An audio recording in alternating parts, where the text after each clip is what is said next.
Welcome to the San Ramon Valley Democratic Club. My name is Brody Hilp. I serve as president. Vice President Richard Adler is here, as well as our secretary, Rocio Ross, who has graciously volunteered to be our Zoom administrator. We're so glad that you've joined us.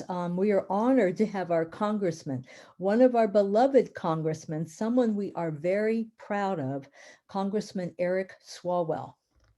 We also have one of our candidates for Contra Costa County Sheriff, Ben Thurio. They'll speak in a few minutes, but first, actually, I feel silly mentioning this, but we have quite a few people here that are not members of our club tonight. So I hope you all have voted no on the recall and either mailed your ballot or dropped it off at a ballot box. If you haven't, do it tomorrow. And if you know of someone who's a little slow, the last day to register to vote is August 30th. Ballots must be postmarked by September 14th and received by September 21st. Sometimes we need to remind ourselves just what Governor Newsom has accomplished. He's accomplished many things. He has a science-based approach to fighting the coronavirus pandemic. He has given direct economic aid to struggling families, including rent and paying for utility. He has reduced fossil fuel production, including denying new fracking permits. And now charter school teachers are required to hold a California teaching credential. There is a death penalty moratorium.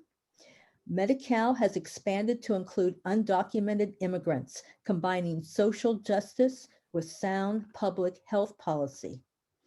There is an eviction moratorium and also the conversion of hotel rooms to homeless shelters. And we need to educate Democrats about all this. And it's time for us to get really busy and get Democrats out to vote. This should be our #1 focus. You can hear it in my voice. I'm very intense. This is really important. Everyone is needed. You need to get involved if you haven't already. The Democratic Party of Contra Costa County, or DPCCC, had these new door hangers made. I don't know, can you see them? And they were printed, and notice it doesn't say stop the Republic. Upside down. Oh, I'm sorry, thank you. Notice it doesn't say stop the Republican recall. It reads stop the recall. Vote no. Sometimes our families have one Democrat and one Republican in a family, so this works well. And this Saturday, August 28th, San Ramon City Council member Sabina Zaffer is having a canvassing event to put these door hangers on homes of Democrats. No need to wait and speak to the person at the door. Just place the door hanger on the doorknob, knock, ring the bell, and walk on to the next house. This canvassing is this Saturday at 9:00 a.m. sharp. Meet at Sabina's home in the Doherty Valley of San Ramon. Sign up by emailing Kathleen of the DPCCC. Rocio is going to put her email address and Sabina's street address in chat, okay? So, the polling data shows the election is close, so we need every Democrat to vote. If you cannot come on Saturday, you can drop door hangers in your own neighborhood.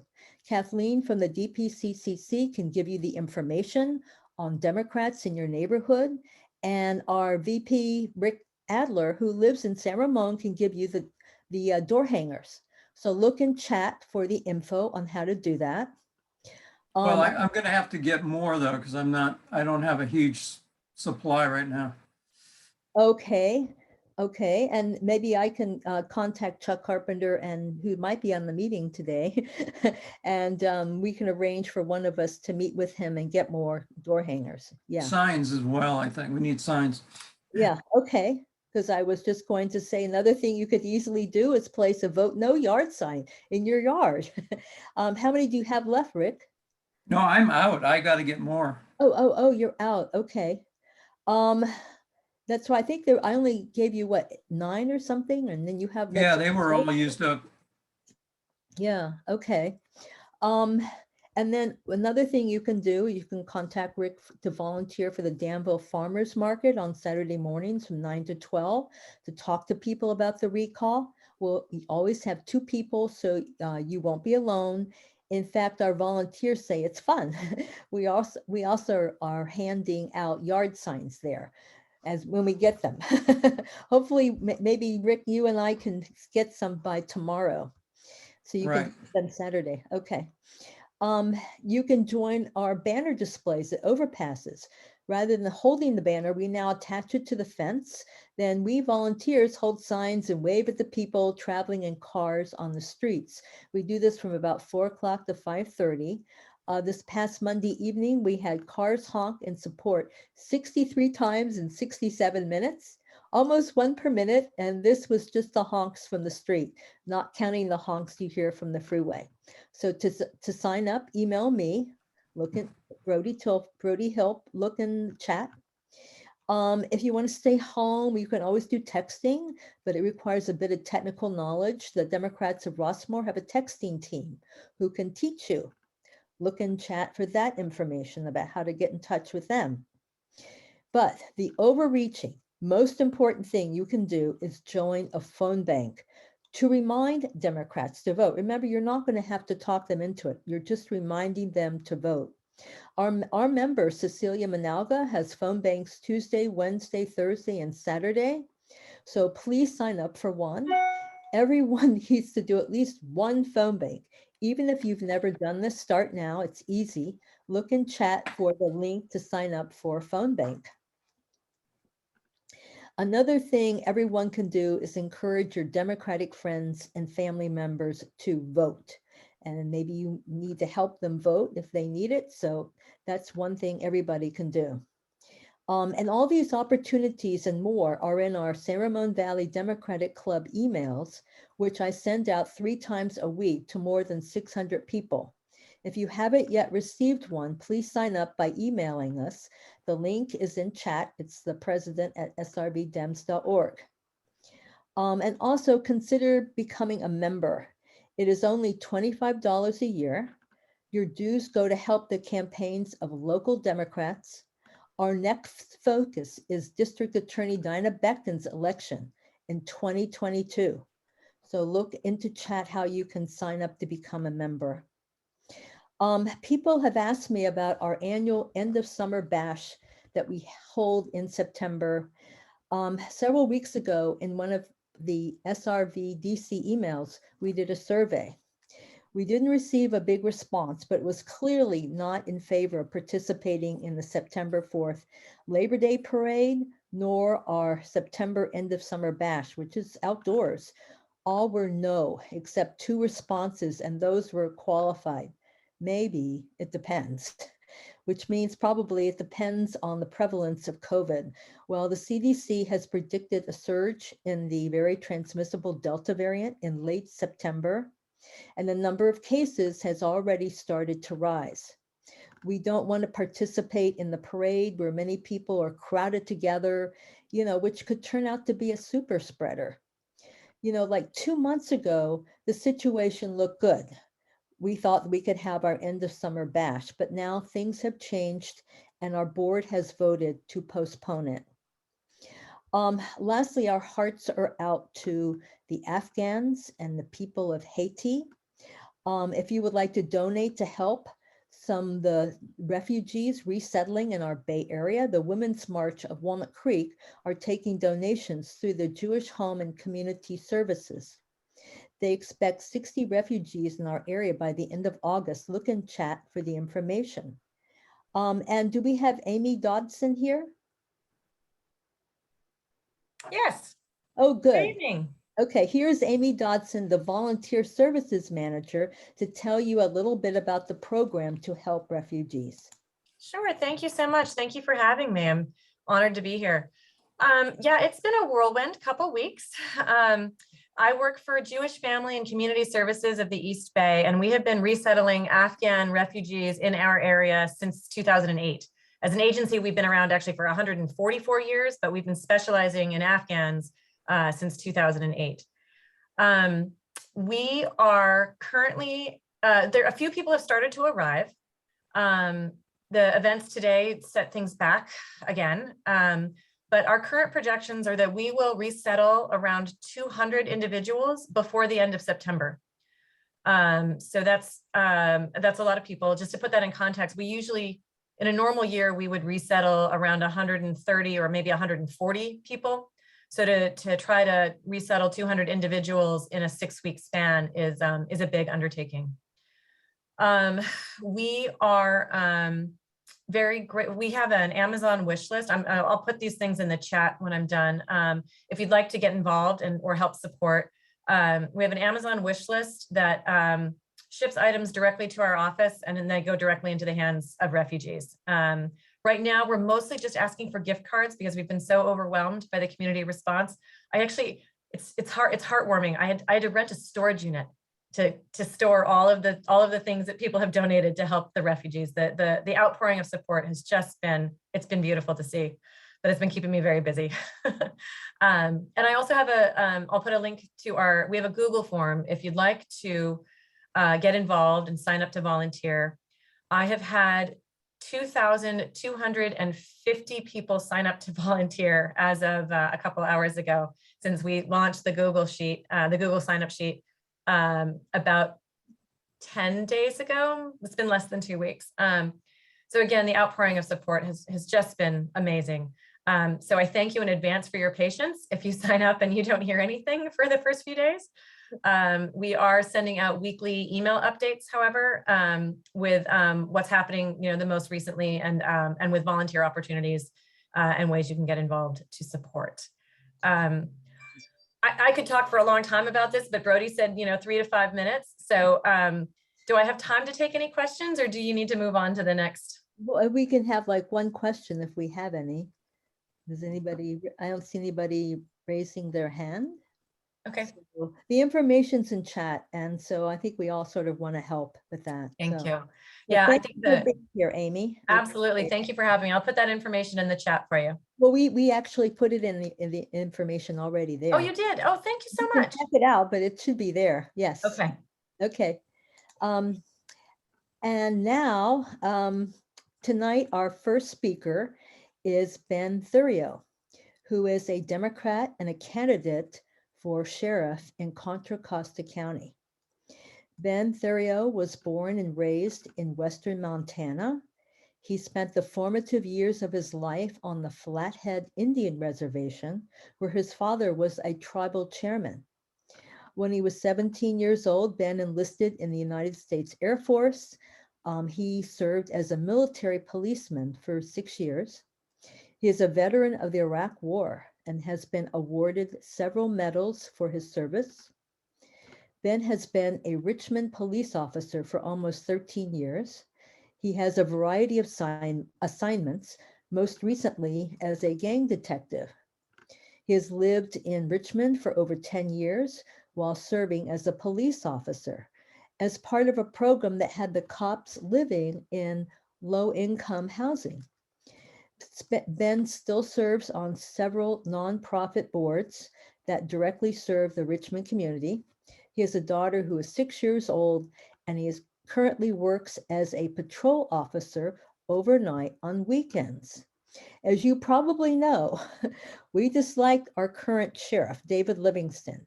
Perhaps you're one of the people who worked for 2 years trying to get ICE, Immigration and Customs Enforcement, out of Contra Costa County. ICE is out of our jails, but the situation is still bad. When immigrants are released from jail, the sheriff posts it on a website, which ICE has access to. So Sheriff Livingston is still indirectly cooperating with ICE. We welcome a Democratic candidate for sheriff, Ben Thurio. Thank you, Ben, for being here today. Thank you, Brody. Thank you for having me, and I appreciate the introduction. I just want to take a moment to also, for a quick thought, there's several, at least a half dozen to a dozen American servicemen and women who unfortunately were killed in the line of duty earlier today in Afghanistan during those horrific bombings. So I just want to make a quick note about that as well for everyone. Can everyone hear me okay, I assume? So, Yeah. so thanks for having me. It's about a very big group. I'm very excited to see such a big group, and very excited to be here. As Brody said, I've been a Democrat for many years. I am currently a police officer in the city of Richmond, have been for 13 years, but I'm not from California originally. I grew up on this Flathead Indian Reservation as a Salish Indian, and I'm a Native man. And so I bring with me that that context and that understanding in my job and my line of work as a police officer. Being a police officer is something that I wanted to do my entire life, and it started as a little boy with my interactions with the tribal police, and those interactions were so positive because of the positive police and community interactions that I had and that they had with folks is what led me to want to be a police officer. And so from that point on, I set my life in that path, in that direction. At 17, as a very young man, getting my parents' permission to join the military in 2001, to becoming a military police officer with the hopes of one day becoming a civilian law enforcement officer. And I was able to do that in the city of Richmond under a chief. I was hired by a chief by the name of Chief Magnus, who many people may have heard of or know. And Chief Magnus in the city of Richmond built a very different type of police force over several years that I was fortunate enough to be a part of, that focused on community involvement, community policing, and positive interaction and understanding with the communities that we served. And I've been fortunate enough to be a part of that police force for many years. And I'm very grateful for that experience. Fast forward a few years, I became, as Brody said, I volunteered to be a part of a very good program that put police officers in low-income communities. Many of my peers thought I was crazy, but I knew from my growing up, my upbringing, that there was a lot of value and buy-in that people would have if a police officer was working in their neighborhood and had the same type of understanding and shared the same type of concerns directly with them. And so I lived there for 10 years. I thought it was tremendously valuable. And although it's not totally feasible, in a perfect world, I think all police officers would be able to live in the communities they serve. That would be ideal. Obviously, that doesn't work, but it was a very good program, and it provided me a lot of great community perspective. I've worked many assignments, too many to list. Crisis negotiator, I've worked in our gang unit. I've worked in our civil disturbance unit. I have worked in vice investigations, many different assignments. But one of the things that I've always aspired to is to ensure that we in law enforcement are serving our communities as best as we possibly can. And obviously in the past few years, and for some time now, there has been a deference, if you will, in our ability to do that. And I think a lot of that has to do with leadership in law enforcement. And I think we need some changes. I think we've come a long way, but I think we also have a long way to go. And I want to make significant changes. And I think one of the ways to do that is at the office of the sheriff. And that's one of the main reasons why I'm running, because I believe that it's a culture change and a mindset change in our law enforcement. And leadership always starts at the top and goes down, and whatever is at the top will transfer all the way to the bottom. And so that's one of the main reasons why I'm running, because I think that our sheriff's office, I think law enforcement in Contra Costa and then beyond can be so much more. And I think we just need to lock in and tap into that. So those are my broader reasons of why and who I am and where I'm coming from. And then what I'd like to talk to you tonight is about one of my main things that I see being important to law enforcement and where we can make significant changes. And I think it's vital to do so at the county level. So one of the things that you've probably heard about or talked about in the news or the media in regards to law enforcement is mental health and crisis response. I believe, and I think that we need to move towards law enforcement not being the frontline response to all mental health calls. There will probably always be some type of law enforcement involvement, but I think it's vital that we are not the first responders to all mental health calls. I think that has it's been something that has been laid at our feet in law enforcement, but it's not something on the long term that we need to continue. And I think it needs to change. So I would like to see a very large sea change in that matter. And one of the easiest ways to do that is at the county level, because they're of the county health department, how it's tied into mental health and how response is conducted with mental health in each of our counties, Contra Costa included. I would like to see robust mental health response teams and people who are actually trained and certified in crisis mental health, and people who are perhaps licensed as a counselor in the state be the frontline response to these things, and then law enforcement on the periphery. I think that's important that we become not the default response to people in mental crisis, because I think that has been one of the main reasons we have had such negative outcomes. And I think we need to provide more mental health options available for those of us who are in law enforcement who do respond to these calls, but again, not just be the frontal response. That's a main goal of mine that I think is important. I think there's a bill right now that's working its way through called AB 988. I think it's a starting and a focal point for dramatic change in how law enforcement and how the county and the government, if you will, responds to people in mental crisis. I think it's going to be the flashpoint of monumental change down the road. And I think that's something that needs to be supported by the county sheriff. I also have a very strong feeling about how we are breaking the cycle of recidivism, a rolling revolving door of recidivism.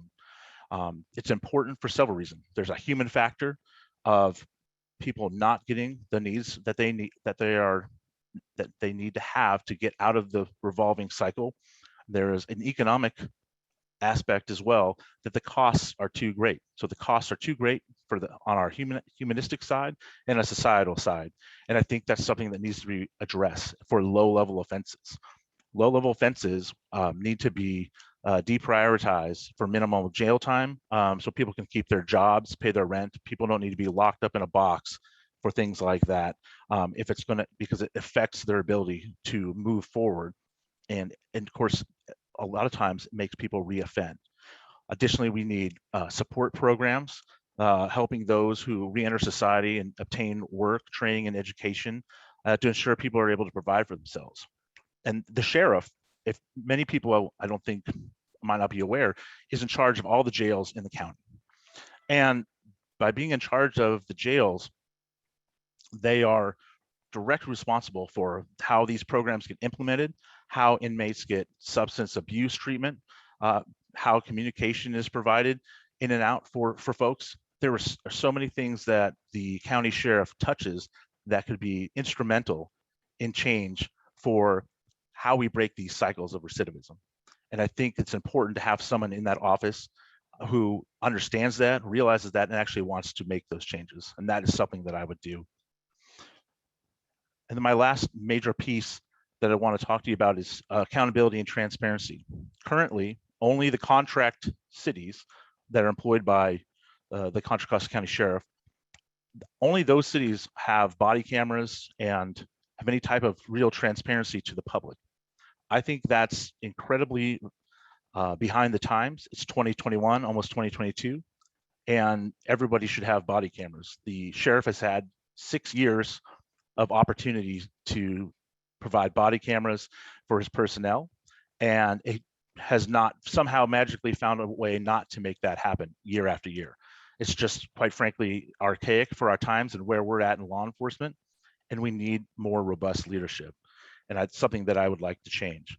I also have a great experience working with civilian-involved police commissions in Richmond, and I think that's something on the long term that would add to that level of accountability that is missing, that would hold the office holder, the sheriff, accountable, and the office. And I think it was a very important thing to highlight. I think it's important that, for transparency's sake, interactions with civilians are available to folks when they want to review them, and have an independent third party be able to look at that. I think that's an important aspect, and how you do that is obviously the most important thing. But as a major issue, it's something that's missing from our office, and that's very important. I think community representation within our sheriff's office is important, And currently, that's just not the case. The command staff of the sheriff's office is very one way, and there's, with the exception of one female assistant sheriff, it is all white men, and there's something to be said about that. I think there's a lack of diversity within law enforcement in this office, and I think that's something that needs to change. Having diversity in law enforcement and diversity of thought is a vital thing that we need to embrace, and it will also help change our profession throughout the course of time. And that's something that this office, the Office of the Sheriff, has not done, and not done a very good job of. Not done a good job of retaining officers and deputies of color. And I think it's important to highlight that, and it's important to address that as well, because if people see that you are involved in having different communities and different backgrounds, they will be more likely to relate and understand where you're coming from. And I think that's a very important thing. Other key issues that was talked about, mentioned, immigration and ICE. The Office of the Sheriff is not the federal government. The federal government's job is to deal with things and matters related to ICE.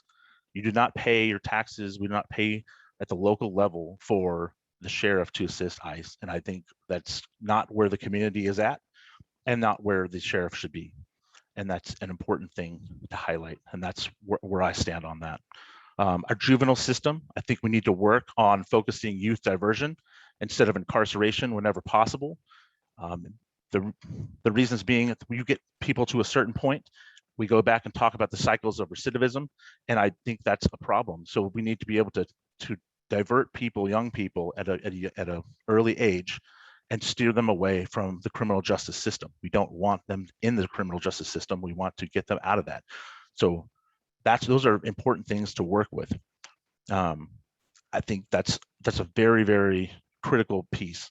And bias and racism within our institutions, they do exist, and we have to work on those things. We need to have good training and consider unconscious or implicit bias, and we need to deal with that and ensure that we have good training for those of new prospective deputies who would be hired to undergo training regarding that, and to ensure that that type of mentality, again, starts at the top and works its way down throughout the organization.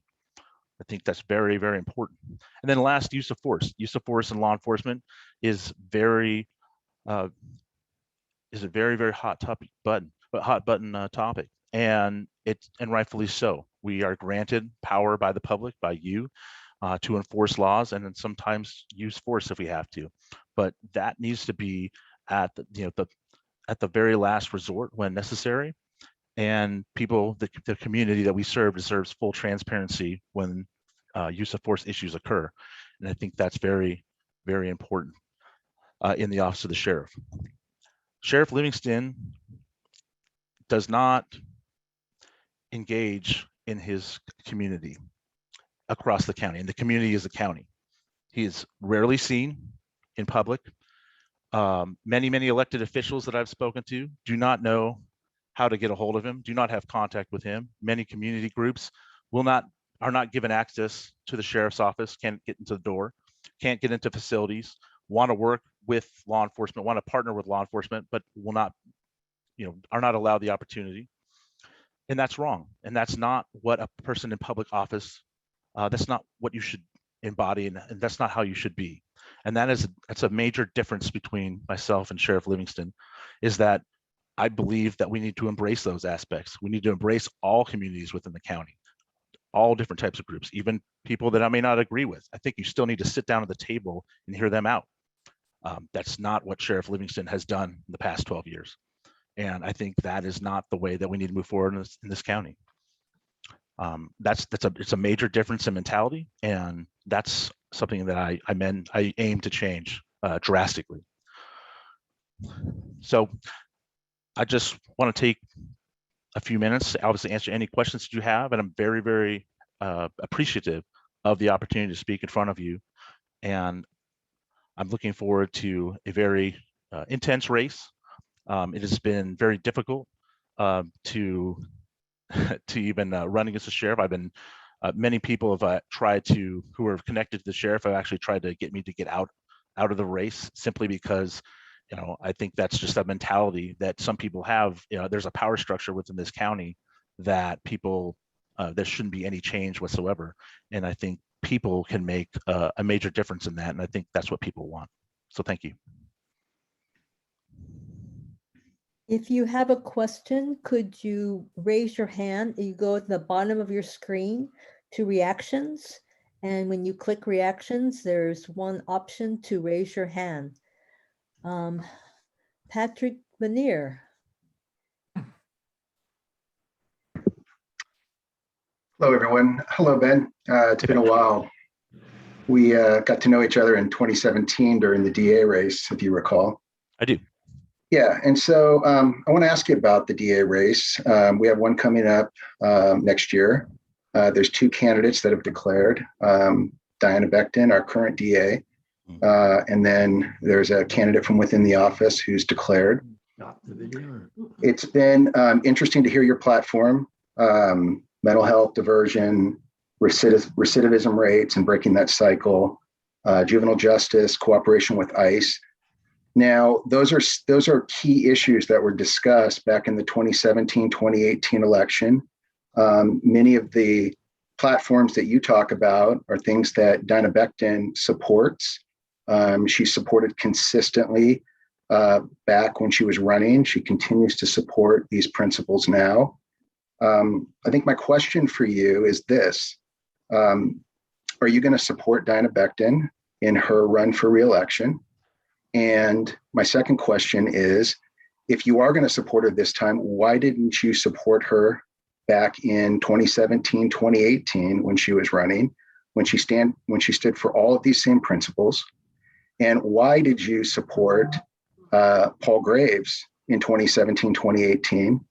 And I'm curious to know if your position has changed. Why has it changed?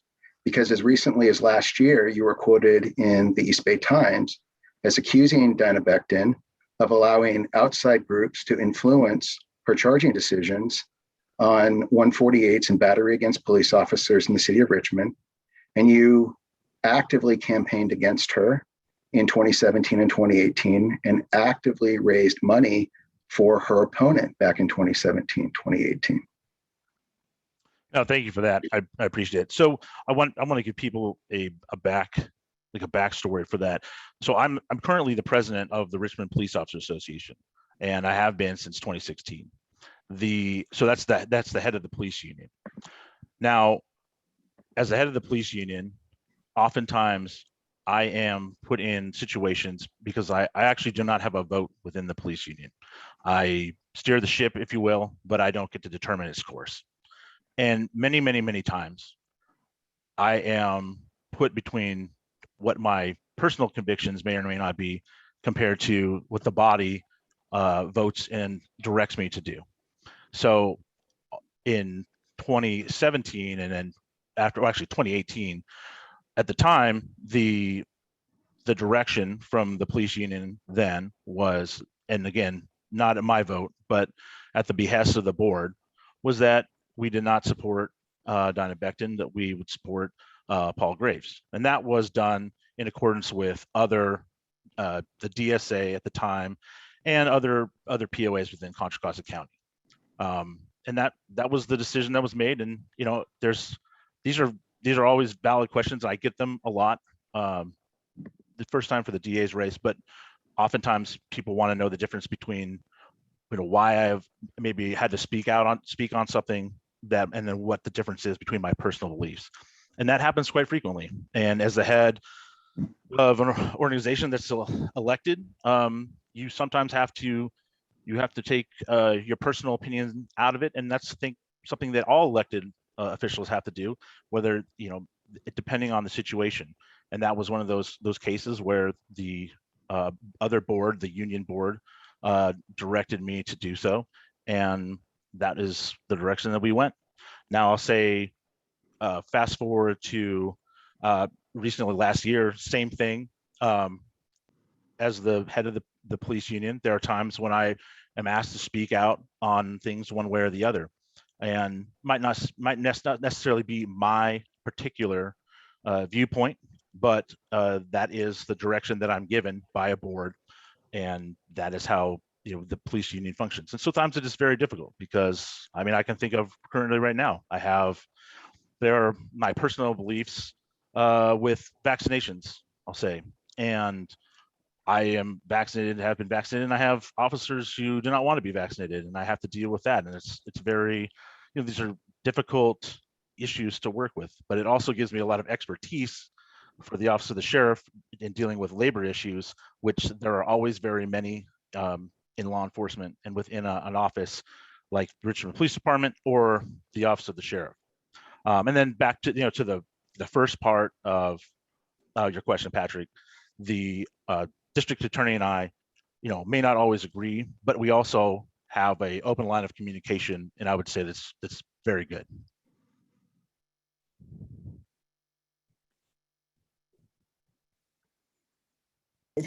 Thank you, Ben.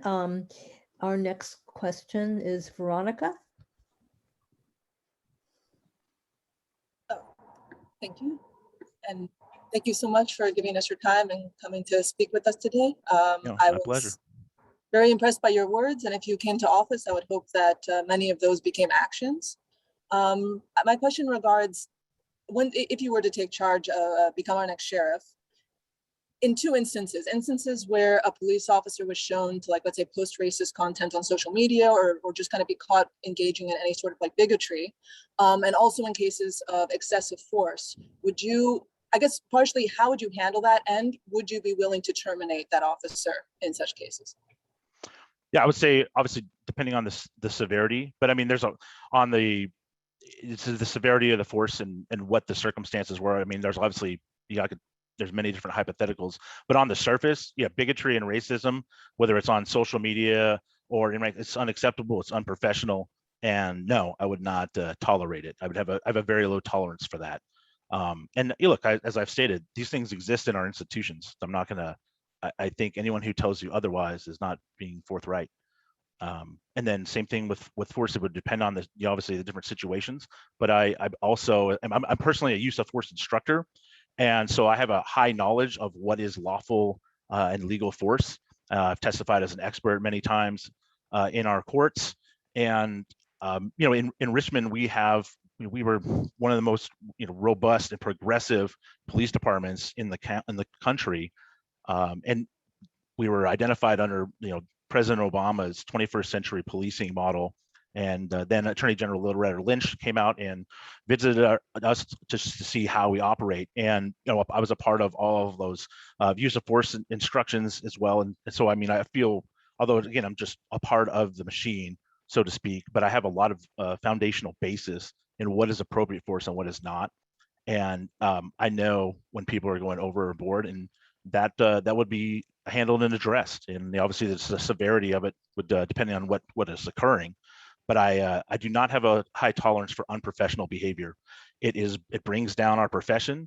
It is been causing us great problems throughout the profession, in my opinion, nationally, and it is something that I want to curtail. Just one follow-up. So have you ever terminated someone? I know you're currently head of the police. Have you ever terminated someone working under you before? I'm not in charge of obviously hiring and firing anybody per se, but as the police union president, I have pushed the board. Like I said, I don't have final board, but I have tried my best to push the board in not providing legal representation past a certain point for people who did things that were either completely not related to the job or not appropriate within the job.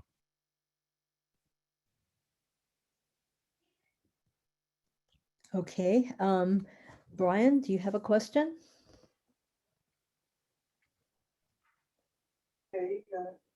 I know, I'm here, I just got to take. My question is that it seems that in the recruiting of new officers, that an edge is given to ex-military MPs. And can we change the culture by de-emphasizing military tactics and possibly emphasize education, community college certificates or degrees? No, I think you're onto something there, Brian. So when I started, probably half the officers that I worked with were probably former military, but I can tell you now that's not the case in Richmond. And that type of, like I said, I was talking about a broad diversity of thought and background. That is something that I would like. I mean, don't get me wrong, as a former military person myself, there are very good people who come with a good background from the military. But I also think that it's important to have a broad-based background of people who have different interactions and come from different experiences. I come from a very, very rural and different experience than many people who are from the Bay Area. And I think it's important to have that diversity of thought and diversity in background. And that's something that I would lift up. Thank you. Okay, thank you, Ben. Patrick, do you have another question? I do. Get the video to go. There you go. So Ben, as you know, anytime a witness gets on a stand in a criminal matter, their credibility is an issue. And, as a prosecutor, when I look at candidates running for office, I believe credibility is a huge factor in my decision as to whether I'm going to support someone, not just my vote, but whether I'm actually going to go out and walk precincts, canvass, help fundraise, that kind of stuff. So, I'll be honest with you, I have some concerns about your credibility and your position as it relates to the DA race and how you conducted yourself during the campaign back in 2018, as well as statements that you've made as it relates to Diana Becton and her management of the district attorney's office. So I don't mean to beat a dead horse on this particular issue, but I think it's important to your credibility because the appearance is that you've changed your positions. And so from your answer just a few minutes ago, I'm curious to know, so is it your position that you actually voted to support Diana Becton back in 2018, but yet you were outvoted by both your union, the Richmond Police Department union, as well as a union president when there was endorsement across the board, whether the police unions were going to get behind a particular candidate? Did you vote in favor of Diana Becton, and were you outvoted? No, I will, as I said earlier, the vote by the police unions was already done before Diana Becton was even appointed. So that was already done. It was a done deal between the police unions. And then personally within my own union, no, I do not get a vote. So, so your position today is essentially that you would have supported her back then. You support her now, and there has been no change in your position on that. Is that your position? No, my position is that at that time, between all the police unions, there was the deciding group, I think, was that we were not going to support her, but that was even, it was, well, we were going to support Paul Graves, but that was before she was even appointed. So that was the group thing before she was appointed, and that was the group thing going forward. And do I think that would carry on today? Probably not. I think there's different politics and different things in play, but in that moment in time, that's what it was. Yes. Do you expect her to endorse you? I do. You do? I do. And have you had that conversation with her? I haven't yet, but like I said, we have open and good conversation, and I do expect her to endorse me. Yes. Interesting. Thank you. Yeah, no problem. Because of you, and it's been run again. Quick question then is, Ben, would you endorse Diana Becton? Yeah, I believe that is where I'm personally going to land. I do not, obviously I can't speak for my union, and that's the great difference maker. But I think when all is said and done, you'll probably see both of us lined up in the same position. Yes. I don't, I have, obviously we haven't had the conversation about it, but I think we're a lot closer to each other than we are apart. And I'm very optimistic about that. And I don't think, for what it's worth, Sheriff Livingston has been a good partner to her. has worked well with her. And I think that's a big problem because it's impossible to get a lot of these changes that people want to see done if one major component of the criminal justice system is unwilling to meet and communicate with someone. And that's essentially what's happened. And I'm not saying that we're going to agree every single time. I would never say that about anybody or any group, but that's just being real. But I think that you have to be able to at least sit down, be respectful, and be at the table with people. And I think that's something that would be very vastly different between myself and Sheriff Livingston. And that's how I see my interactions with DA Becton, and how they've been is sometimes, again, we disagree, even as though my police unit and supporter have still been in still in conversation and contact. And I think that will be a lot stronger than maybe it appears to be at the moment. Yeah. Thank you. Ellis, do you have a question? Right. What'd she say? You did call me, right, Brody? Yes. Okay, I got it right. Here's the question. We've seen nationally, there seems to be something called the Blue Code, which is policemen don't snitch on each other and they cover each other's back and frequently cover up for misconduct. And it seems to be a cultural thing. I don't know how much it's true in Contra Costa, but it seems to be a cultural thing nationally. What would you do to change that cultural paradigm that it's policemen against the rest of the world? And if your buddy does something that crosses the line, you're not going to report it. That kind of behavior that we saw with the George Floyd case, where the other cops just stood by while Chauvin had his knee on George Floyd's neck. And that's not covering up, but that's looking past it and not doing anything about it. What are you going to do about that kind of culture if you become sheriff? There's two pieces to that, and that's a great question. So thank you for that. The first one is everyone remembers high school, right? Police departments are very much like high school. So there's kind of a, people talk, there's lots of gossip. I mean, you obviously it's not allowed, but it's something that happens. So do people not speak on things that are improper? No, they do all the time. In fact, I mean, where I work, the culture that we have, 60% of internal affairs investigations come internally. So that means they're internally generated by either review. I mean, it not necessarily means that things are all bad, but it's people saying like, hey, we need to take a second look at that and see if it's appropriate, right? So I say that the high school bit to kind of say that it's not as this. I hear that a lot, and I mean, I think in some regards, obviously, if you hear, for everything that you've heard, there's a little bit of truth in it, obviously, but on the by and large, that's not the case. At least not where I've worked and not been my experience. As far as other officers and what they're doing, especially to use George Floyd, for example, that is a failure in training and good policies in where basically people have to be trained and to emphasize the need to intervene.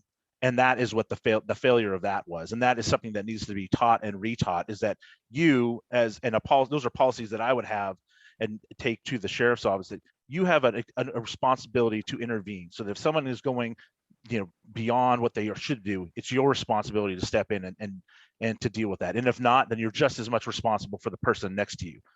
You have to emphasize that culturally, though, in an organization, an institution, and you have to do that from the top down.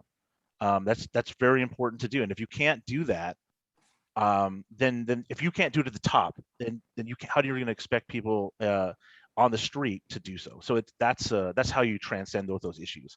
And I'll tell you, I worked in a special investigative unit when I worked in the gang unit, and we followed, there were times we followed dirty cops in other organizations at the request of the Federal Bureau of Investigation or other police departments. So it does exist, and we do try to. The vast majority of us who want and hold this profession with the utmost respect, and we want to rub these people out of our job.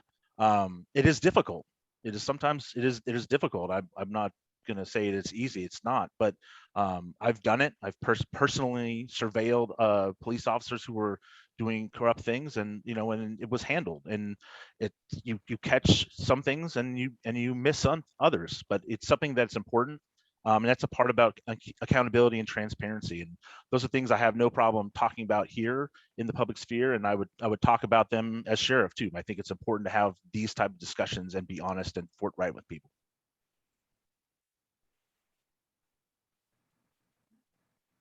Ellis, your hand is still up.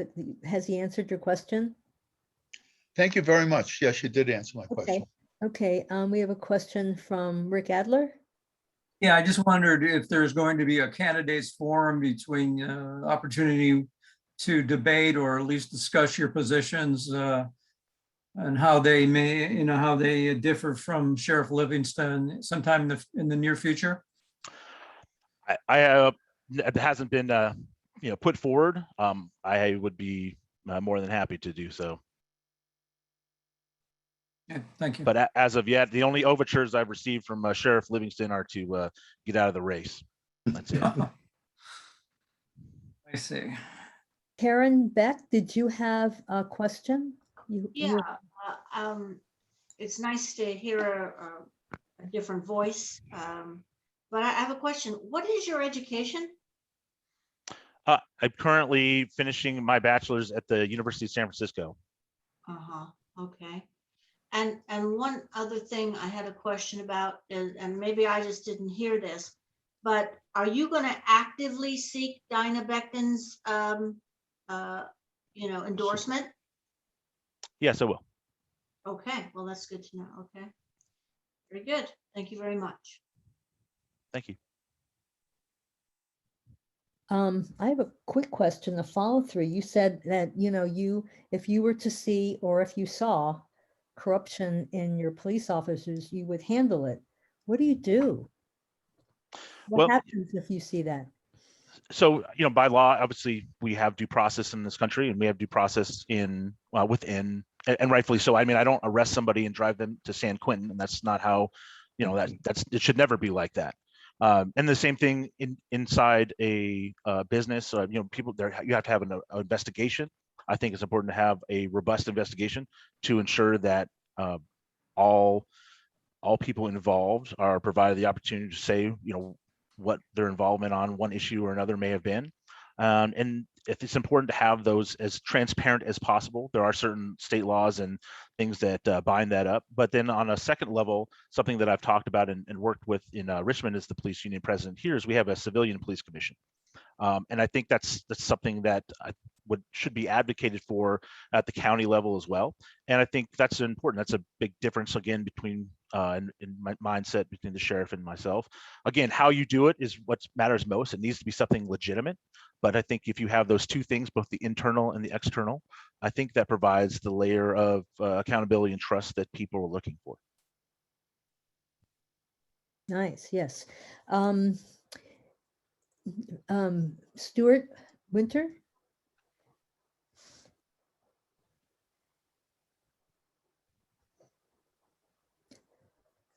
You're on mute, Stuart.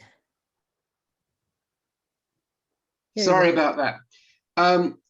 There is talk of among some quarters of the idea of defunding the police. How do you address people who say that? And I'm not advocating that for 1 minute, but I'm sure people have said that to you.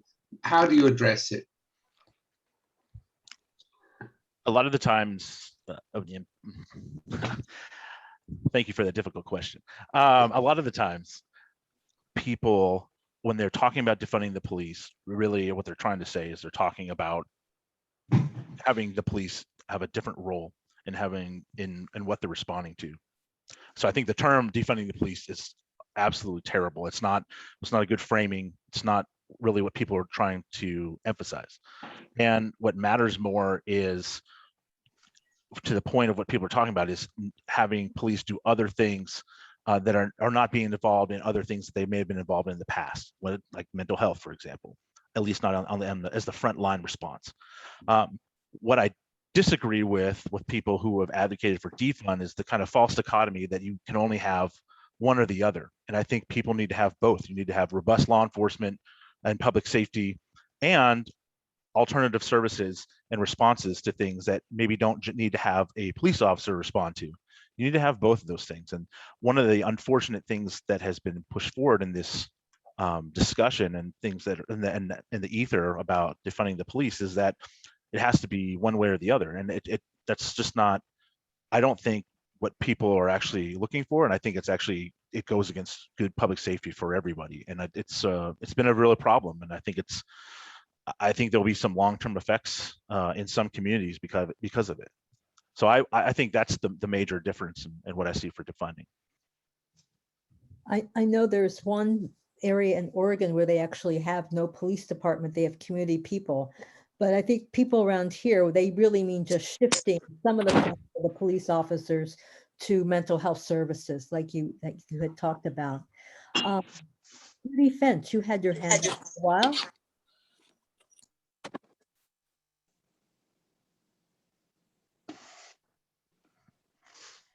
Judy, are you there? Judy Finch?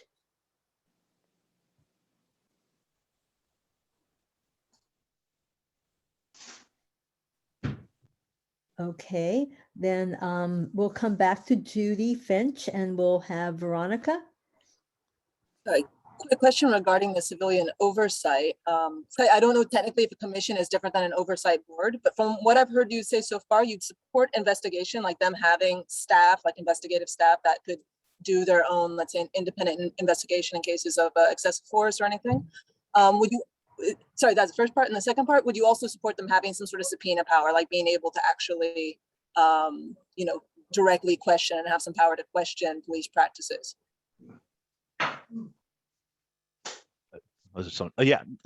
Veronica, yes. That the short answer is yes. I think that is the overall. Yeah, I mean, the commission and the those are essentially would be the same things. That's what I'm comparing and contrasting. But I think, how it is done, those are all the broad concepts, and then how it is done specifically is really the key factor. I would want to be involved in that to make sure that was a very fair and legitimate process, because if it's, as long as you have a fair and legitimate process, no one should really shirk away from that. But it's again, the devil's in the details, I guess. But those broad concepts that you're talking about, yes, I think those are the kind of ways to ensure that there's that kind of a third party accountability, that public accountability piece. Okay. I'm going to try Judy Finch one more time. I don't know, I guess she had to leave. It's too bad. Okay. Do we have any other questions for Ben, who's here?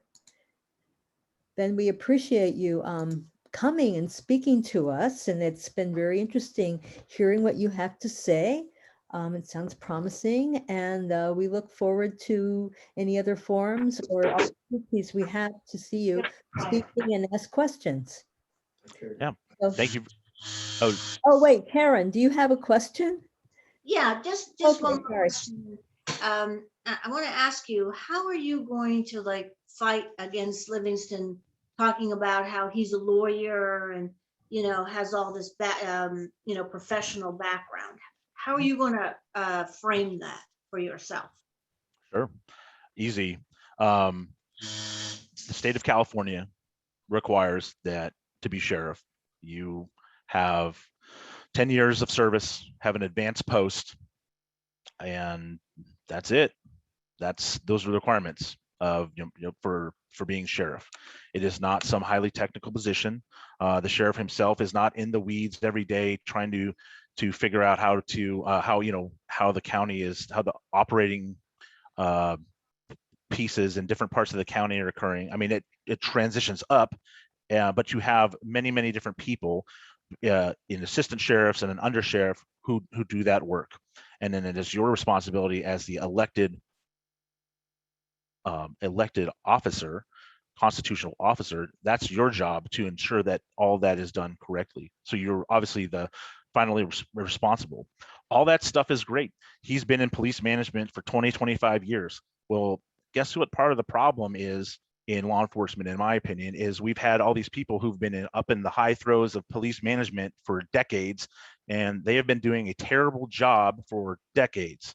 So that's, I mean, but where I'm coming from is from the ground floor. I'm coming from the ground floor, and I think if grassroots, if you will. But I'm actually out there on the streets, and I see the good, the bad, and the ugly every weekend and more. I see and then I see that not just on the streets, but for with the public. And I also see what we do as a profession that's good, bad, and ugly as well. And he does not. He does not see that. And people the higher they up they go, and a lot of times they go to schools and management courses and whatnot, but they are disconnected, quite frankly, from reality of what is occurring. And I think that is my pitch to you as to what the difference is on that. One, it's not a requirement. All those things are great, but part of the problem of many people in police leadership is they have become disconnected from what people are asking for and looking for, and also disconnected from what the people who actually do this job are dealing with and going through.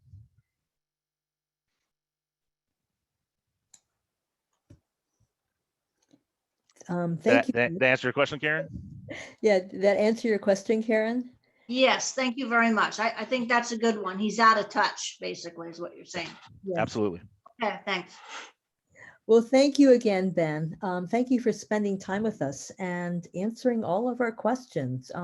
You can tell we really have some questions. This is a really big election for us. And so we appreciate your time and being here. And look forward to seeing you in future meetings. Absolutely. Thanks for having me. I'd obviously love to come back at any time. You can email me directly. I'll be more than happy to answer any further questions that people have. And look, questions are good, and holding your elected officials accountable is fine. And all questions, whether they all might be hard or difficult or have to explain the past, that's fine. That's what an elected official should do. And that's what we don't have in this office. We do not have someone who is present and who is out there and trying to deal with all these difficult things that are occurring in law enforcement. And that is the difference between myself and David Livingston. And that's what I would like to be for you. So thank you. Thank you. Do you have any endorsements yet? I do, but I'm still waiting to probably about September we'll start rolling those out. It's awfully early. Oh, we have a question from Michael Karsh. Would you like to ask your question? Yeah, I would like to set up a meeting with Eric Swalwell to discuss HJR 48. He said he is open to it, however, worries about nonprofits. I want to explain why nonprofits. Excuse me, Michael. We're interviewing Ben Therio right now. He's It's Contra Costa County. So it should be Eric Swalwell's turn. Well, we will when we finish with Ben, but Ben's been nice enough to answer all our questions, and he's here right now. And so we'll wait till later to talk about Swalwell. Is that okay? Yeah. Okay. Thank you, Ben. Thank you again, Ben. Thank you for having me. Appreciate it. And we'll see you soon. Okay. Take care. Take care. Take care. Yes. Right now, we're going to have a few minutes to discuss things because I've been notified that Eric cannot really show up until about 7:30. And so if anybody wants to take a break, because otherwise it would be a long meeting, they're welcome to. We can also discuss other important issues that you would like. So with that, I'll open it up again. Is Ben on? Rocio, is Ben here or is he gone? Ben dropped. Yeah, okay. Yeah, so we need to really pay attention to what Ben says because, in the past, he didn't support Becton. And so we'll see if his views have changed. He said they remain the same, and so there'll be, you know, we're still vetting him, okay? Let's see. We've already talked about line 3. What other issues would you like to talk about? Oh, I know, the recall. How many people, let's see, I'm going to look at the gallery view and show how many people have done something for the recall yet. Cool. Oh, neat. Okay, Mary Perner, would you like to tell us, you're from Livermore, but you're active out there. Would you like to tell us what you're doing?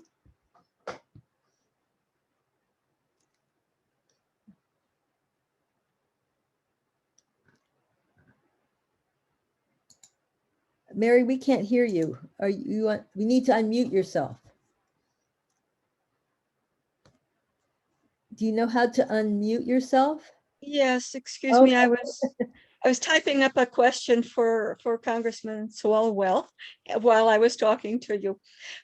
Okay, Tuesday I got together with my friend Teal McCann, who's a graphic designer.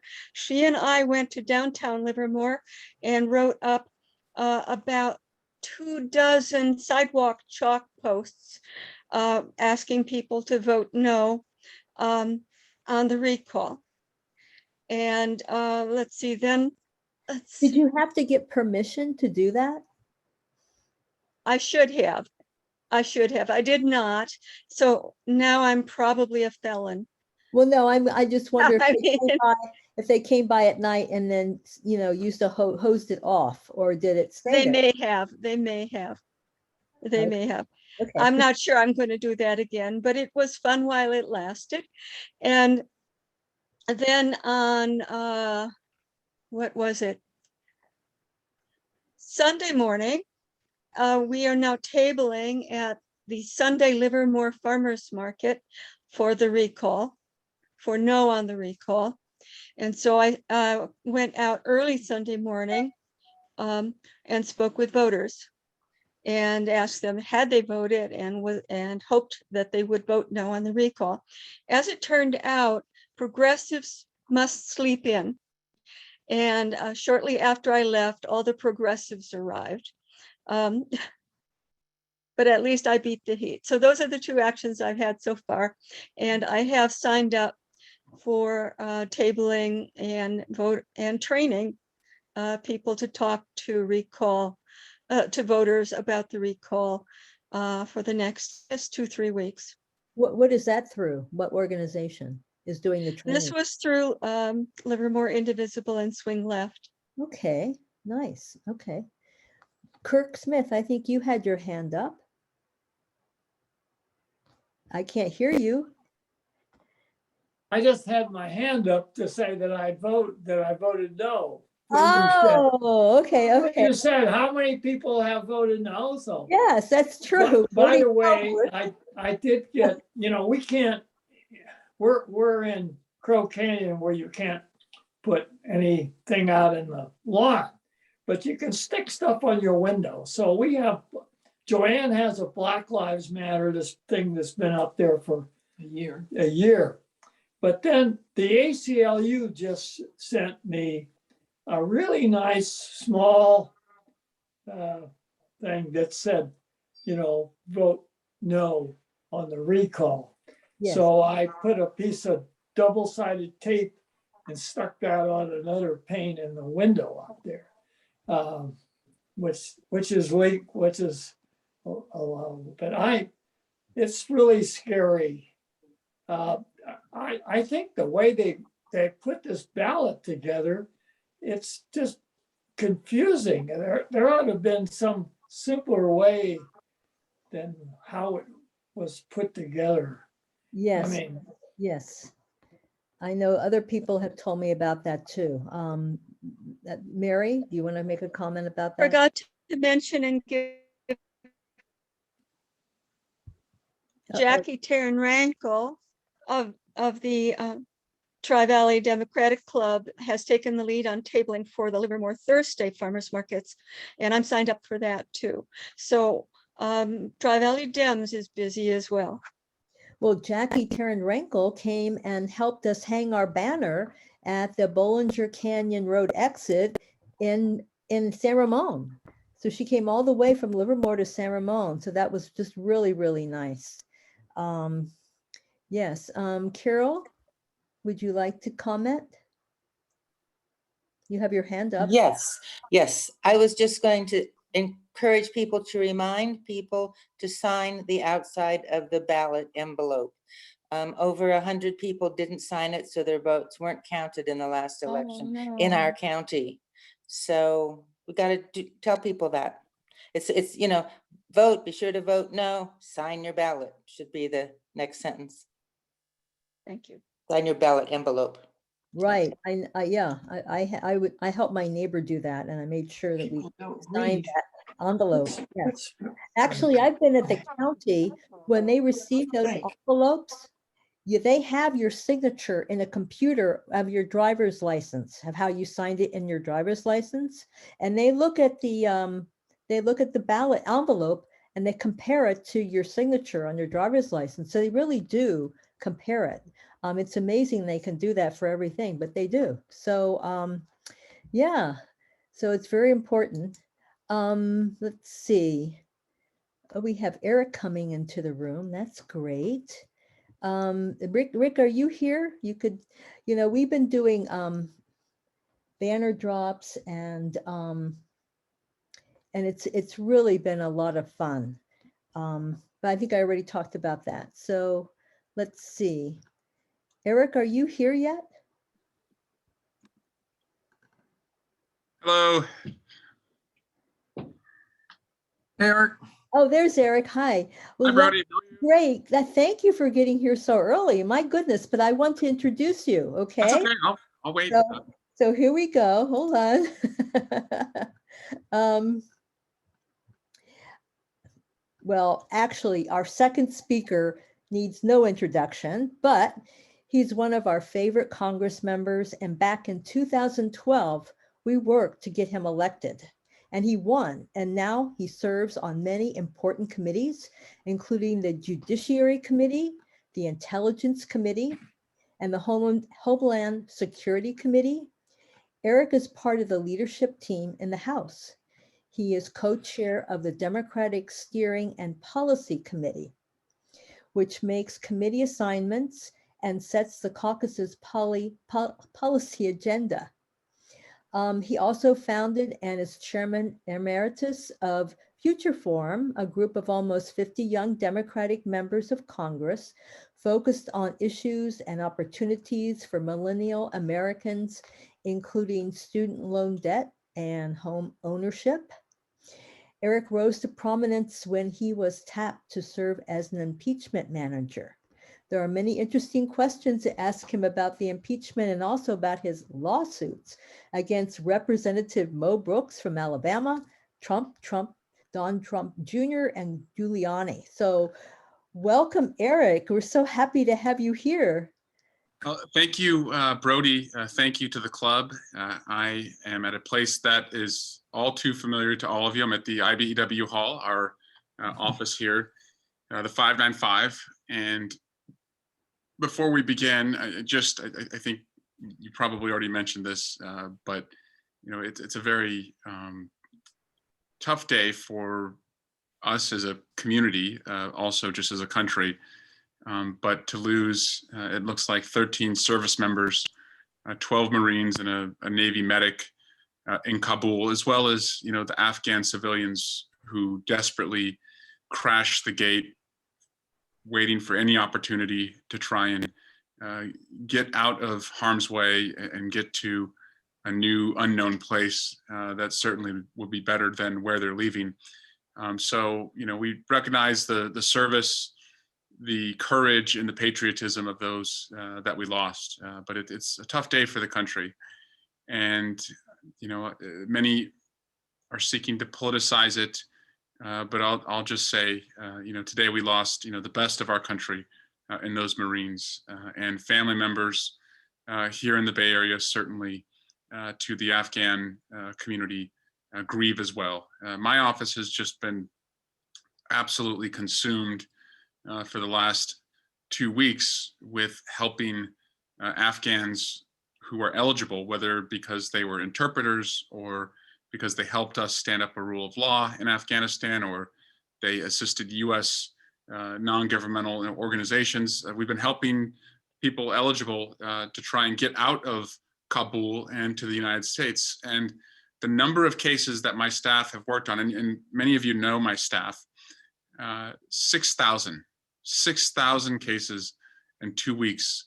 And that doesn't even reflect the number of people, because each case could have a family of 4 or 5 or 6 behind it. And so you're really talking about well over 10,000 people affected by cases that our staff are working on. And that's because of our unique connection to the Afghanistan diaspora to America, where here in the East Bay, we are the largest diaspora. We have little Kabul in our congressional district in Fremont, and that diaspora has been always a strength for the community, but these past few weeks, it's been a source of pain. Now, on the good news side of this, 104,000 Afghans have been evacuated from harm's way. It's the largest airlift from a war zone ever. And of course, that's overshadowed by the politicization, of this, but it's a credit to our military, the civilians, and our allies who are on the ground themselves. They went into harm's way to get others out of harm's way. And, right now the president is determined to do everything he can to get every Afghan eligible and every American out before August 31. But, with the violence on the ground, that is proving more every day to be a challenge. So we keep them in our thoughts, as we do our own work here at home. And we all know, because of the diversity in our community, that as hard as it is today to see what Afghans are going through, or the grief that we have for our lost soldiers, the days ahead are not going to be easier, because soon these refugees will land in America, and whether they land here in the Bay Area or whether they land some other place in the country, they will find the Bay Area. That's just how a diaspora works. If it's already stood up, chances are that you could land in Detroit, but if you learn that there's a vibrant Afghan community in the East Bay and you have family there, that's probably where you're going to go. And so our community, that's already facing issues around affordable housing, homelessness, congestion, will probably see thousands of refugees come to our community. And it's my hope that we greet these people who have left everything behind and have come to our country with nothing, that we greet them with open minds, open hearts, and open arms. And we show them the compassion that they are worthy of, because that's just who we are.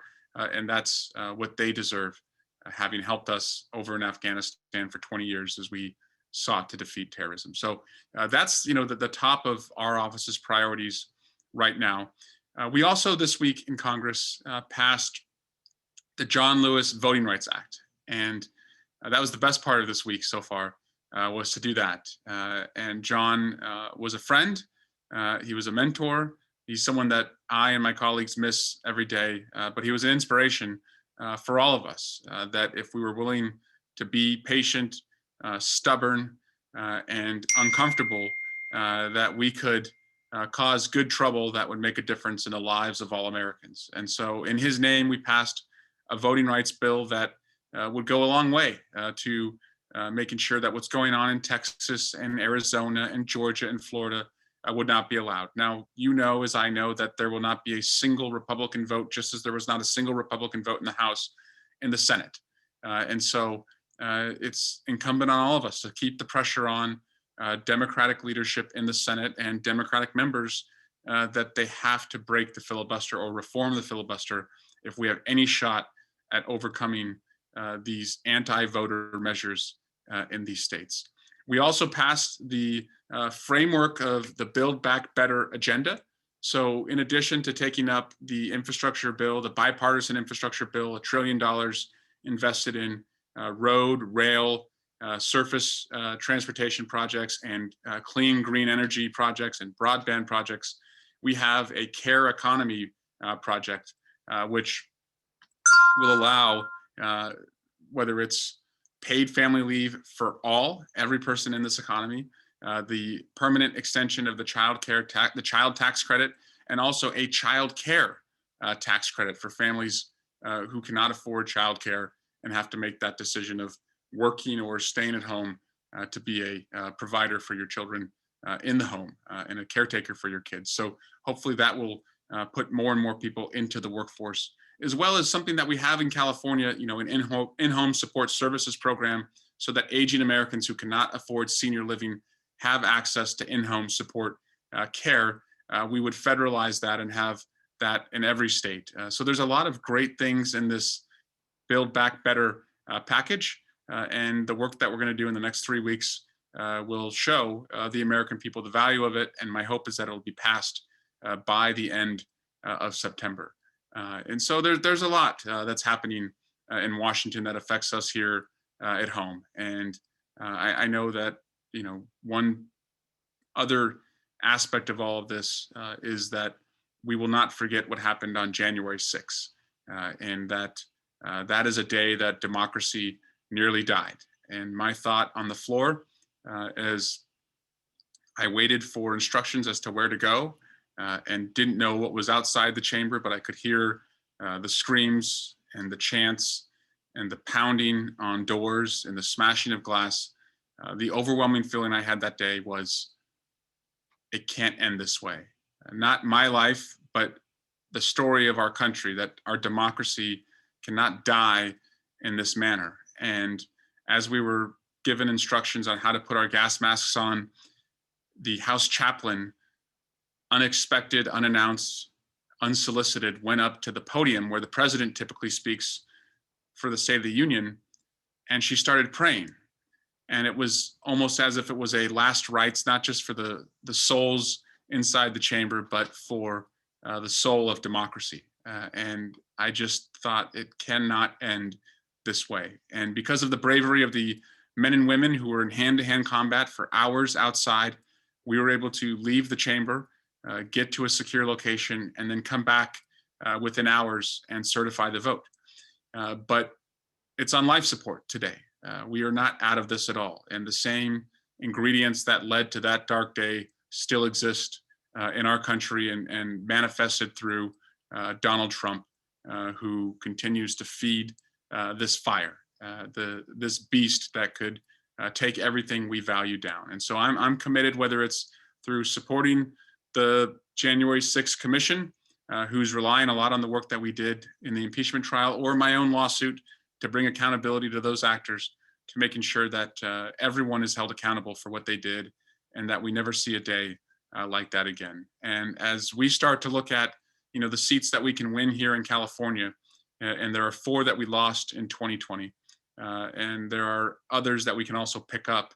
I hope you look at it as I'm looking at it, which is that none of us have to suit up and put body armor on and a helmet on like Officers Fanone and Harry Dunn and Danny Hodges and Sergeant Gunnell did that day, as they told us when they testified a few weeks back.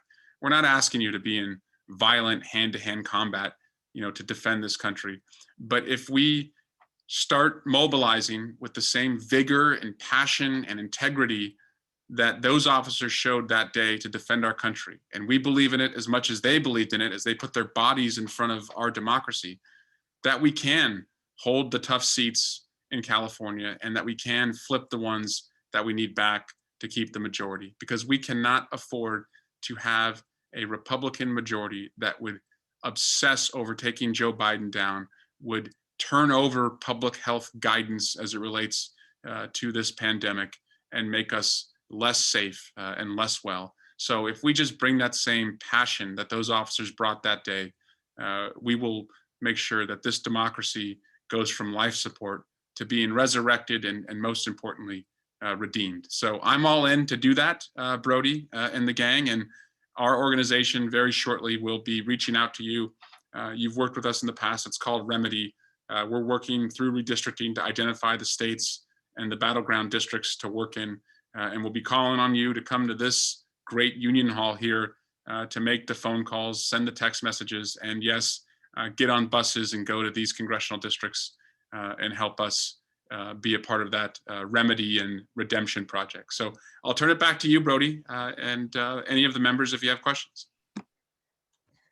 I think, yes, we want to be, right now, we're sort of focused on the no on the recall, but yes, it's in the back of our heads to help with Remedy PAC. And let me just say, Brody, so Remedy contributed $10,000 to the Alameda County labor effort to fight back the recall, which will cost the state nearly $200 million, which is money away from homelessness, the pandemic, the unemployed, small businesses.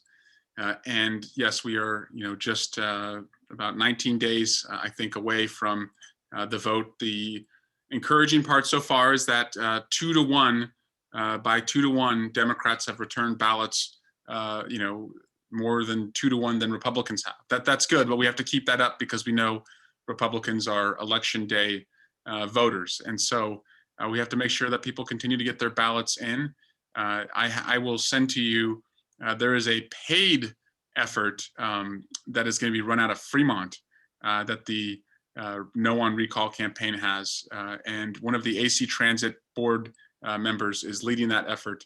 And I'll send to you, Brody, his contact information, because I think they're actually, they're paying paid volunteers, essentially $20 an hour to do phone calls. So, I know you don't need to be paid to do it, but they have the money to do it and they want to get as many people there to do it. But yeah, that is a priority. And I don't have to tell you that what it would look like to have a governor who would not believe in vaccines and would lift all the requirements in the state. But also, it's a 50-50 US Senate. And if either senator were to get sick or have, some reason they couldn't serve, it would be Majority Leader Mitch McConnell. And Joe Biden would get 0 of his priorities through, and he would get 0 appointees through for the Supreme Court if there was a vacancy. So it's not only a California priority, it's a nationwide priority. I think in Contra Costa County, Cecilia Manalga was in charge. She's a member of our club. She's usually our Zoom admin, but she's really, really busy because she had to hire 90 people to make phone calls. It was $18 an hour. And so they're having phone banks like 4 or 5 days a week. So Right. yes. So it's good that it's going on. And then I wanted to mention, well, why don't we get to some of the questions we have sure. from our people? Okay, we have a question from Ellis. Do you have a question? Yeah. Hey, Alex. Am I unmuted? Hi, Eric. Hi, Eric. Great to see you. And it's always great to see you. And you make us very proud. What you going to say, Sharon? and send the same stuff you're sending to Brody, send it to Evan too. Okay. So our club will be involved also. But that isn't what I raised my hand about. In November, when you spoke to the Tri-Valley Dems, you had some intrepidation about HJR 48, and particularly about something called other entities, which would be subject to the privileges that legislation would give them, as opposed to having rights which living, breathing human beings would have. I've gone back and forth with Michael Karsh, who's also got a question here on this. But recently he sent me an article by Robert Reich that pointed out that the other entities don't need the rights because they've been recognized as representing their members, and that privileges are given by legislation and taken away by legislation. Similarly, should they be violated or abused. I've decided that I back HJR 48, and I'm asking you to do the same thing. And the question is, do you agree? Ellis, I do. I've given it a lot of thought, and I will be, when we're back in session on September 19, you'll see my name as a co-sponsor. So I'm in. I thank you very much. I had concerns about how it was crafted, but I don't want the perfect to be the enemy of the good. And credit to you all for continuing to persist to keep this, in front of me. And And frankly, I'm just guilty of being overwhelmed by some of the other issues that, have been. Sure, we all in have. the office, but no, I will make sure when you look at that resolution on September 19, when the House reconvenes, you'll see our name on it. For some of us that aren't familiar with HRJ 48, could you tell us the common name for it and in a couple sentences what it does? Ellis, yeah, I'll let, no one's better versed on this than Ellis. Actually, the guy on top of me, Michael Karsh, is well versed on it, but it's We the People Act. And briefly, what it says is corporations are not people and money is not speech. And that's the quick version. Oh, yeah, I was actually going to ask him about We the People Act too, because, you talk about voting rights, that's one thing, but in the We the People Act, it has citizens redistricting committees. Okay, so it gives that to the citizens. We have that in California, but a lot of these other state legislatures, the political party in power at the state level is the one who determines what the districts are, and they can gerrymander all they want. So that's another reason why the We the People Act is really, really important, because it has citizens redistricting in it. And I don't think the Voting Acts has that in it. So I remember That's right. So Brody, great distinction. The For the People Act, it strips down to the studs Citizens United by requiring more transparency, by putting in place that corporations would have to tell their shareholders what they're spending in these non-transparent, unlimited, PACs that they're funding. But yes, it also has the independent redistricting for federal offices. So every state would have to do for a federal office what California does. Now, I'm torn on this, torn in the sense that as we go into redistricting, and we know that the Senate probably won't take up the For the People Act, California, we stand on our virtue. We've picked up seats with our independent redistricting, but we know in Texas and in Florida and in Georgia and Arizona, in other places, they're putting in place these anti-voter measures, and they're going to really try and squeeze as many seats as they can get. And so half of me is of the mind that,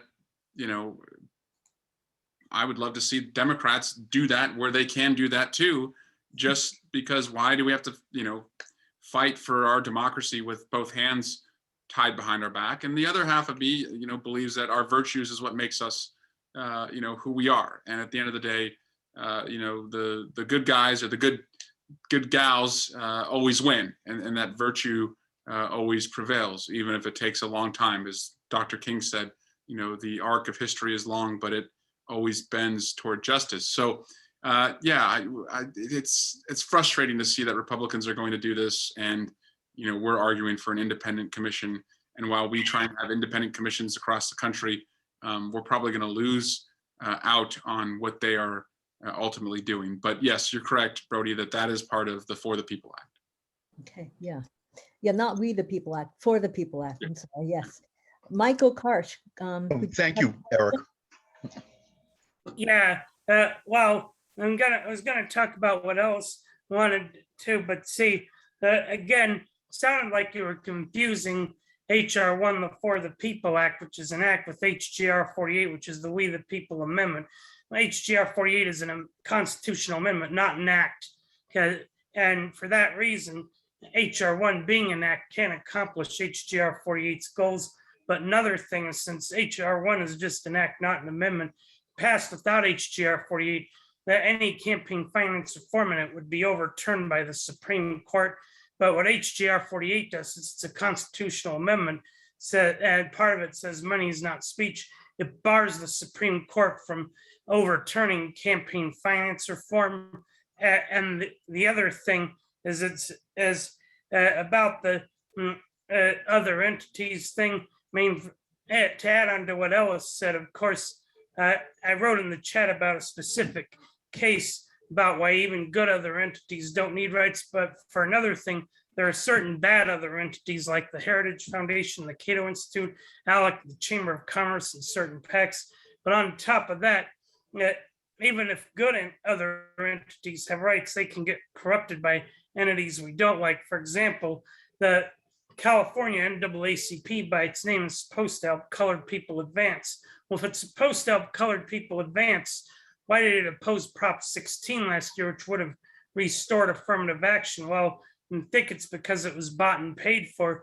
So by limiting other entities, even if they're good, having only the privileges we the people choose to give them, we probably would give them the privileges they need to do what we want. Like Michael, advance- can you give a Yes. question to the Yes. congressman? Yeah. Yes, we're asking questions right now. Oh. Okay.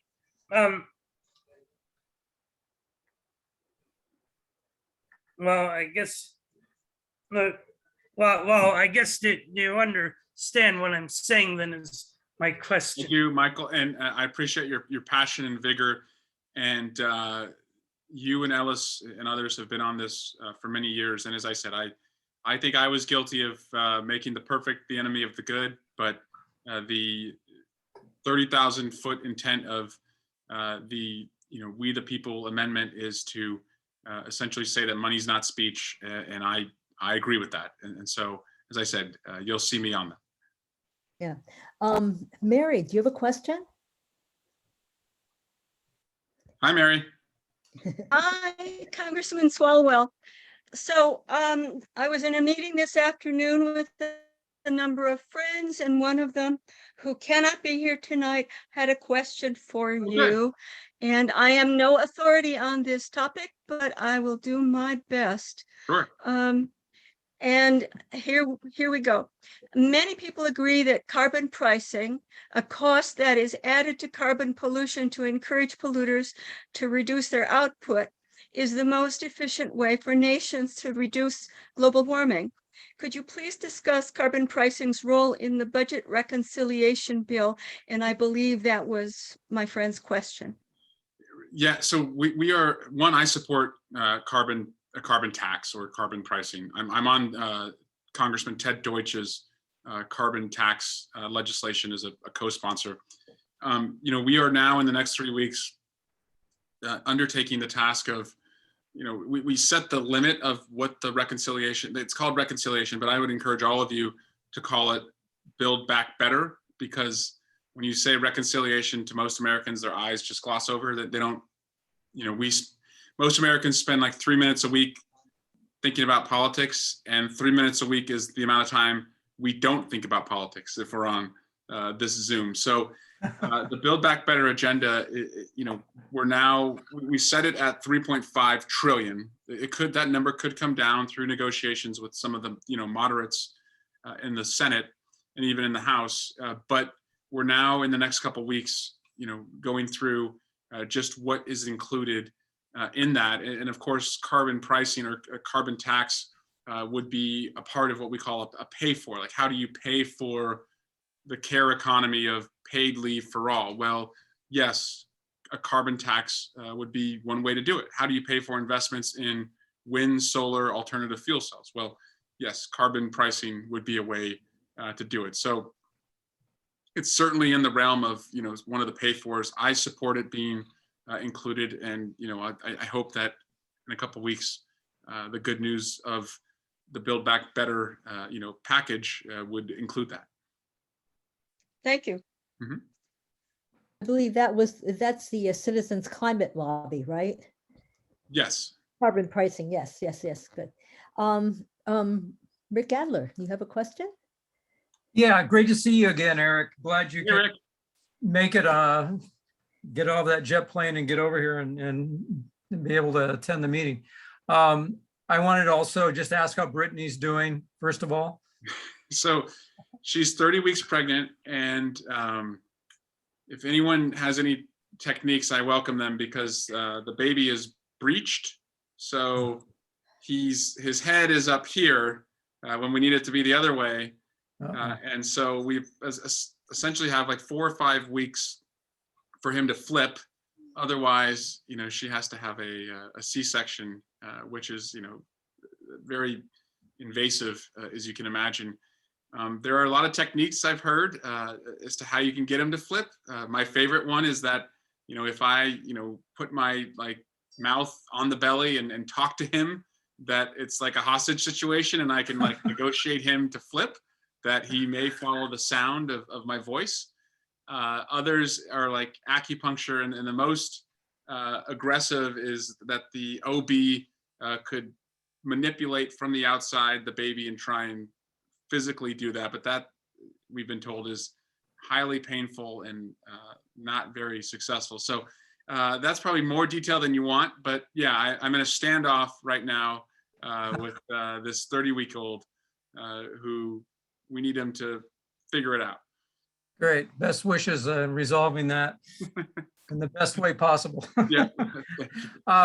It's been a real difficult day, of course, in Afghanistan.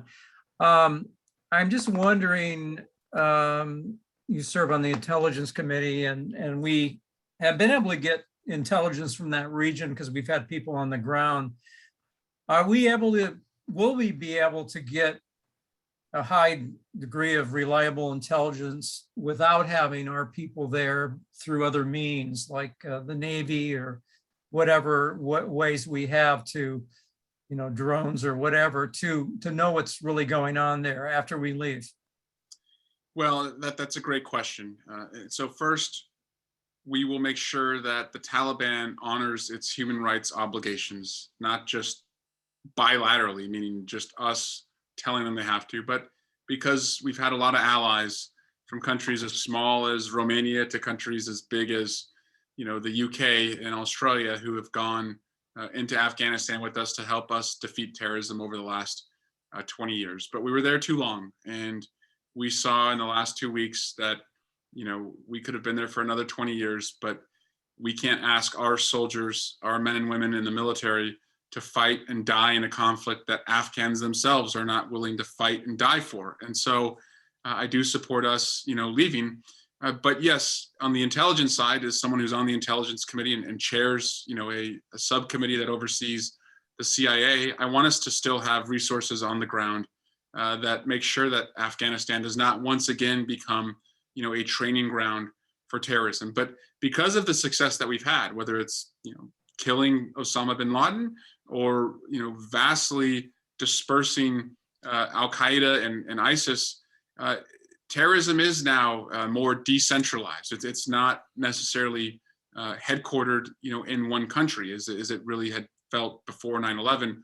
And so that's a reason to get out of Afghanistan, but also a reason, to focus globally with allies on how we can defeat it. So yes, I will make sure that, we have robust intelligence collection in Afghanistan, while also being mindful that it is now a global challenge, much more than it was before September 11th. And again, I just go back to, as I'm gonna have to step out here to get to an 8 o'clock meeting, but what we do in the next few weeks will really determine, the fate of thousands of lives who will be coming to the Bay Area. And I hope, whether it's through our service organizations, Rotary, Lions Club, food banks, or the business community, or houses of worship, synagogues, mosques, churches, that we all find ways to partner and help those who are coming to our country, because,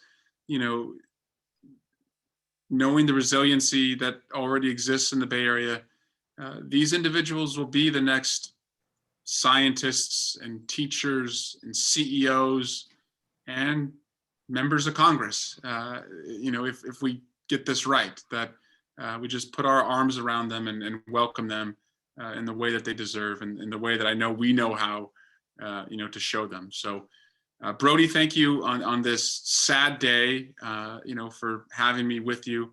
But I will be back, and I will, keep you abreast of what we have to do to keep this democracy, as I said, resurrected and redeemed. You have, We had a person come on earlier that talked about how we can give money to the Women's March, the Jewish Family and Community Services, and you can donate and go on Amazon and donate things to the Afghan refugees. So there are some groups out there. There's one that I've worked with, and I'm not allowed to like advocate for or like solicit a contribution, but just an organization I can tell you has done good work and has worked with my office. It's called IRAP, IRAP, the Afghan Refugee Assistance, or I'm sorry, the Immigration Refugee Assistance Program. Okay. We've been able to successfully get a number of them over here through IRAP. Okay, I'd like to move on. Lori, do you have a question real quick? Did you say Lawrence? I said Lori McGinnis. Sorry, no, sorry. Sorry. Sorry, can you hear me okay, Brody? Yeah, go ahead. Okay, actually, it's my husband, Chris, who has a question. Sure. I don't really have a question. I just wanted to thank you, Eric, for all that you do and representing us. And in the last 4 years has not always been happy, and a lot of my friends are pessimistic. And I could always point to you and your efforts to try and get them to be a little bit more optimistic. So I just wanted to thank you again for all your efforts. Thank you. Well, thank you, Chris and Lori. And is Lawrence the last question? Yes. Go ahead, Lawrence. Yeah. And I had a question, but you took it away from me. I just want to also thank you so much for living up to your word, as you said you would. Look at HJR 48 again, the We the People Amendment, and thank you so much. I mean, that just means the world to me. To the Alameda Labor Council, which has a support resolution. I'm working right now on the No on Recall campaign for the Labor Council, and for Indivisible East Bay, which has a support resolution, and my Teamsters local. And so anyway, thank you so much. And congratulations on your growing family. Thank you. Thank you, guys. Keep talking to that baby and get him I will. to dance and spin. Well, thank you, Brody. Thank you all. And keep the faith. This country's worth fighting for. Eric, thank you so much for Of course. coming. All right. Good night. Good night. Thank you, Eric. Well, that was quick. Well, he came on at like 7:12, so he was on about 50 minutes. So does anyone have anything else to say? I do. Oh, Lawrence, yes, tell us about Move to Amend. Well, I just want to thank Ellis, because Ellis has been looking at this for a long time too. And you can really get into the weeds on this. It's real easy. And also thank you to Michael, for being persistent, but you guys are amazing. And I'm really glad that Eric's on board, because now we can truly say that all the Bay Area congressional reps are united, and we still have to introduce them into the Senate. And we're actually working with Senator Padilla right now. And the main thing the senators are asking us to do before they'll introduce the We the People in the Senate is to get a lot of support from congressional reps in California. So we're doing that. Thank you so much. Okay. Is there anyone, Lawrence, is there anyone else, any other representative we should be talking to try to get them on board? Well, maybe Nancy Pelosi, but I actually had a nice chat with Barbara Lee during the campaign interviews with the Labor Council. And she told me that really not to even bother with Barbara Lee. Not Barbara Lee, with Nancy Pelosi, because she said that Nancy, as the speaker, can't really support something like that until it has overwhelming support, which it hasn't achieved yet. It has about 75 co-sponsors. The goal is to get 100 co-sponsors this year in the House. But the nearest congressional rep that has not supported is now in the Modesto. I'm trying to think of his name right now. We helped elect him. Josh Harder? Josh Harder, yeah. And I suspect the main reason he's not a co-sponsor is that nobody has asked him. That's usually the main reason. Oh, yes. I mean, we endorsed him, and I think people from our area went over there and campaigned for him. We did. I did. My Labor Council walked door to door. We sent buses out there to help elect him. So, if you know anybody that wants to set up a meeting, any constituent, we'll gladly give them all the support they need to make that ask. Okay, that's good to know. Okay, Kirk? Yeah, yesterday I went to a 90th birthday and retirement for a a member of Tri-Valley, Frank Burton. Oh, yes. And we love Frank Burton. there He's was 40 people there. Yeah, I think we'll really miss him because his wife is retiring and they can't afford to live around here anymore. And they're moving sort of north and east of Sacramento. They found a place to. Rio Vista in the middle of the Rio Delta. Vista. Yeah. Yeah. Oh, yeah. Frank Burton, I mean, he's what, 80 something, 83? He's 90. This was his 90th That's birthday. his 90th. But when he was in his 80th, he would come even to our dinner meetings. Yeah. He was, and he lives way down in Castro Valley or well, he's in he lives in an apartment in Hayward, and he's a member of the Unitarian Church there that I'm a member too. So and there he's got this big committee on all kinds of stuff. That guy is just simply amazing. Amazing. He is. Can I tell a 30-second story about him, or are you ready to go? Yeah. Well, Move On sent us both to Washington, D.C. for a big conference quite a few years back. And Frank just had an infection in one of his artificial knees. The doctor had to remove his artificial knee and put a placeholder in there that was full of antibiotics. They had him on drip IV, and he wanted to go so bad. He asked me if I would help him, and he brought a wheelchair. And he ended up going, and Move On put us in a historic mansion that had no elevator. They put us up on the 3rd floor. And Frank actually made it up and down those stairs a couple times a day with no knee inside of his leg. And then afterwards, he wanted to tour the Smithsonian Institute. He toured the whole institute, and especially the Mineral and Gem Park that he wanted to see, with one of those walkers with little tennis balls on the bottom and no knee. The guy is like just amazing. He's so determined to do what to do good work. Just amazing guy. Yes. Any other questions? Any questions about how to work for the recall? And does everybody know what to do? You looked in chat and found your links and emails to send your email and say that you're ready to work. Okay. Anybody else have any other comments or suggestions about speakers for next month? Sheila. Actually, I sent this to you, Brody. Somehow I must not have signed up correctly. I wanted to add this to a question to Eric. And there's a bill that is out there now sponsored by Anna Eshoo, and it's called Banning Micro-Targeted Political Ads Act. And I think we need to get on that. And I will, on my own, contact her office and find out what actions are happening and things like that. But could you say the name again? It's the way they wrote it, which doesn't make sense, but it's Banning Micro-Targeted Political Ads Act. And it's focused on social media and more than social media, but if you go back to the fairness doctrine of 1947 to 1980 or so, when Ronald Reagan got rid of it, that required that we had balanced points of view in all media. And I think with technology now, I don't think we can implement it like we did then, but we can do things. And this is in that direction. Yeah, it was Section 230 that they got rid of, and that meant that newspapers had to show sort of both sides, but social media did not. We'll have to look it up, and we'll have to see if Eric is already a co-sponsor. Some of these things, there's like 20 or 50 or more co-sponsors.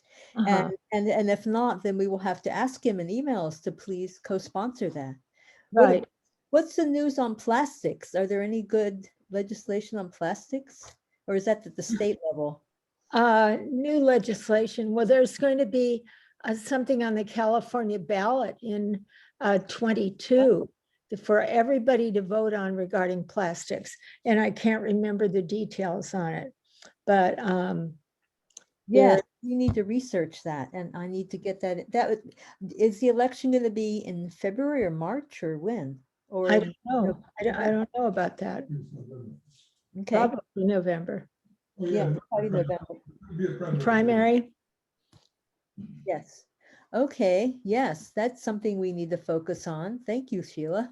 And there's more on that. There's a store that is opened in Richmond, and it's also in LA. And they deliver groceries, and they're committed to no plastics. And so I've tried them once, and they delivered on time, and they did all that stuff.